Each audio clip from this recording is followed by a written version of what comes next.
Okay, I have a problem. My pads are playing exactly the same thing that my keyboard is playing.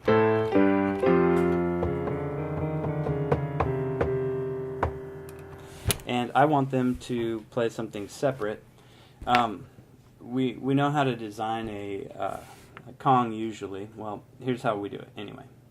So I'm going to create an instrument, a Kong, and you can hear it makes its sounds. Well, I want to add my own sounds, so I'm going to go ahead and reset the device. And I'm going to come down to factory sounds, go to my NXT samplers and find my sound effects. I want an explosion here. I want a nice crash here. Let's put a laser. I saw a laser on. Put a laser there, and then I'll do a impact. That's kind of cool. And a couple more.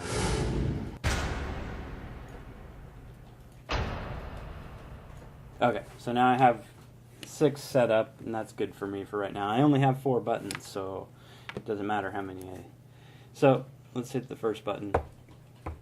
Already, see, it's doing the top row instead of the bottom. So I have an issue, but I'm not going to worry about that right now in this first solution. So what I'm going to do to solve my problem right now, these buttons are playing keys on the keyboard, specific ones, but I want them to be controller buttons, so I'm going to have to go into my keyboard interface and do an edit and change the controller assignment. Right now they're assigned to CC 158, which is a note, and I want to assign them to empty CCs. So I found a CC list online, and here, I'll pull this over here. This shows all the CCs and what they're regularly used for. I just did a Bing search, and it came up with this. So it says we've got these numbers available to use as undefined MIDIs. So I'm going to use 85 to 90 range. And so I'll just set that back over here. So to change my keyboard settings, I have to go into edit, which for me is advanced on this. This is an Alesis, and they don't have edit on this one, so they just do advanced, and then you tell it what you want to do. I'm going to do controller assign, CTRL assign, select my pad, and I'm going to assign it to number 85. 85, enter. My next one, I'm going to assign it to 86. Next one to 87. And the last one to 88.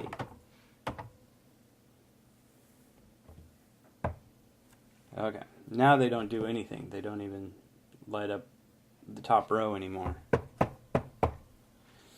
So, show that better. See, nothing. Because they're assigned to controllers and not notes now. So I need something that'll run controllers and will play this. And what I found that'll do it is the alligator. So I'm going to add alligator. I'm going to hold shift while I do it because I don't want it to put it in line. And turn off my pattern. And then I'm going to use these as my gates. So I need 6 of them for the 6 sounds that I put in. So I'm going to need to double this.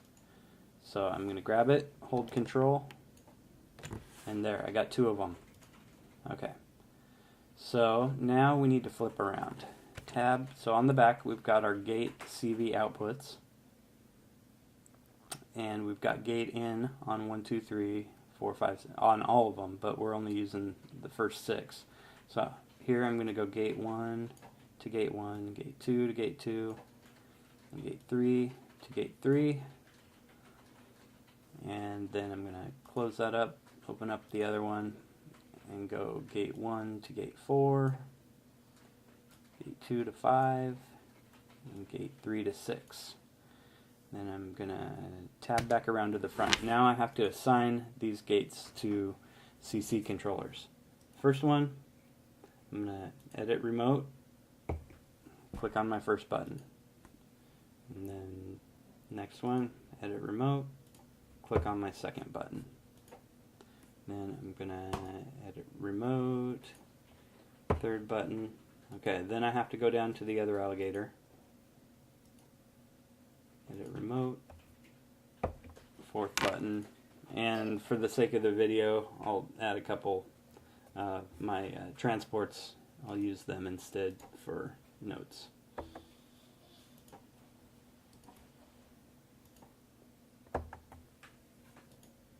Okay, so now when I hit them,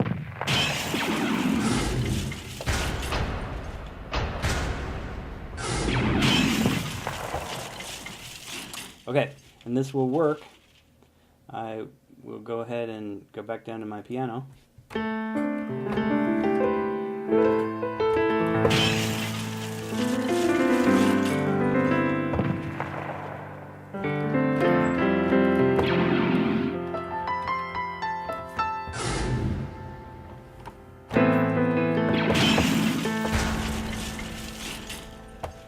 Okay, so that's what I wanted. The problem with this system is that they're not velocity sensitive.